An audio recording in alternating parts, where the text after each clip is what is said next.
Mani sauc Oskars Kutelo. Esmu arhitekts, 2 meitu tēvs un vīrs.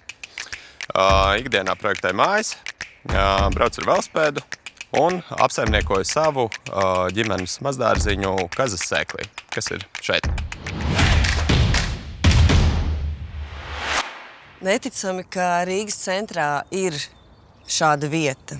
Neticami, ka šāda vieta arī var vairs nebūt.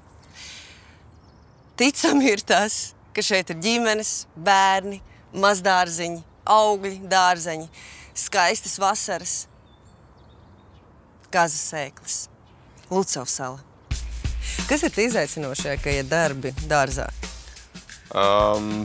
Droši vien, ka rutīna, tāpēc, ka tu nevari vienu nedēļu atbraukt un pēc tam 2 mēnešus nebraukt un neko nedarīt, tāpēc, ka viss būs aizaudzis.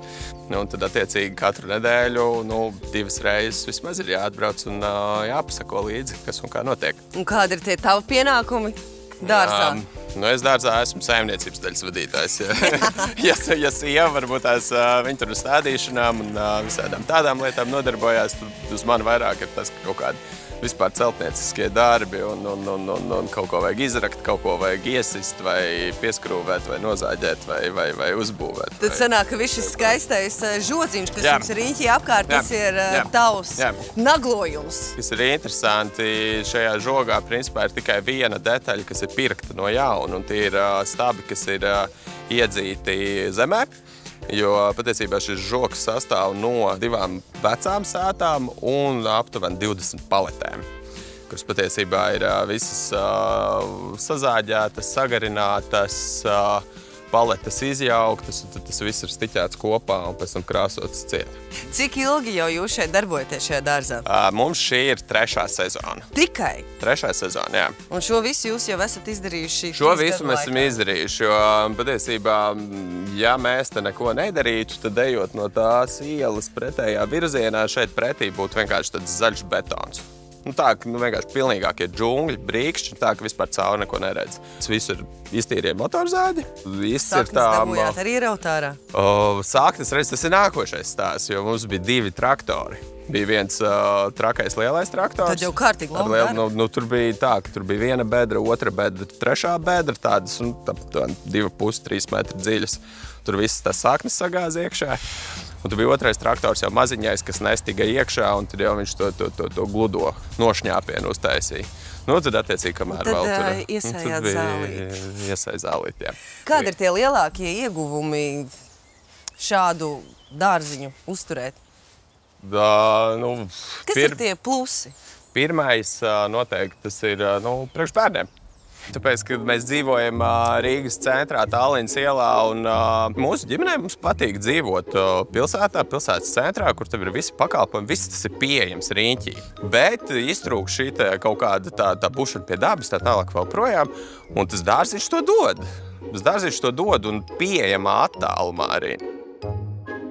Bet arī to konteineru mēs viņam briedām 3 sezonas, kamēr beidzot nobriedām. Jo, mums kā arhitektiem konteiners tā ir kaut kāda tāda absolūta klišeja. Tāpēc, ka kurš arhitekts tā domājis kaut kādos studiju gados vai pēc tam, man būs konteiners, un tad ko es ar viņu darīšu, vai ne? Tad mums tagad ir konteiners un jādomā, ko ar viņu darīt. Ko tad jūs darīsiet ar savu konteineru? Neko, palēnām. Ilgsiet logu un durvis, jā?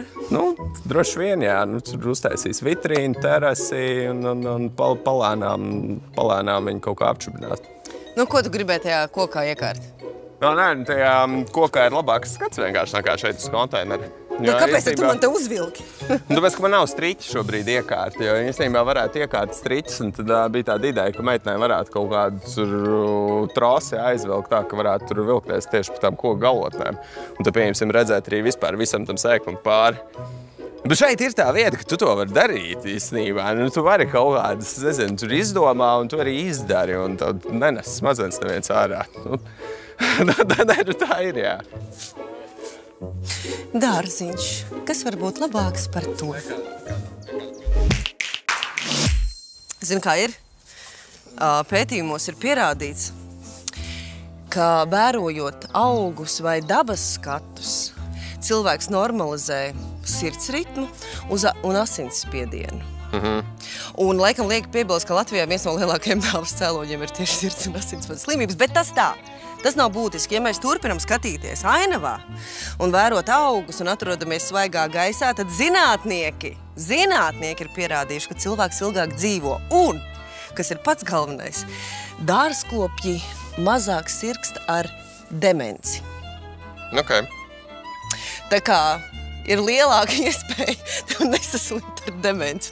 Tā ir labā ziņa, bet man tev ir jautājums. Saka, lūdzu, skaidrs, ka ir ļoti daudz labu ieguvumu tajā brīdī, ka tev ir dārs, dabas, svaigs gaiss un viss pārējais.